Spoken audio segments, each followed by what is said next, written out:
Back with another bangin' low-carb salad. This has a sun-dried tomato and roasted walnut dressing that is so good you're going to want to drink it straight up. I use some thinly sliced cabbage, cucumbers, quartered cherry tomatoes, some fresh mint for a burst of flavor, and some thinly sliced shallots. For the dressing, see the full recipe in the caption or in the comments below. It was so good. And then you're just going to mix it in with the salad, and if you'd like, enjoy it with some low-carb chips or crackers. Let's make these low-carb cauliflower and egg tortillas. They've got 7 grams of protein, 1 net carb, and they're the perfect base for any healthy lunch or dinner.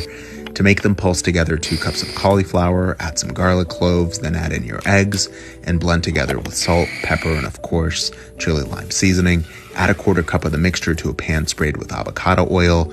Tilt it around, give it a flip, stack them up, and enjoy. Sometimes I get lazy and I don't want to chop up my cauliflower into small florets, so I make these easy cheesy steaks. Slice your head in half and then those pieces in half. Next, mix up your olive oil, grated parm, and spices. Brush all sides of the steaks and air fry them until tender. Top with your favorite shredded cheese and love your life.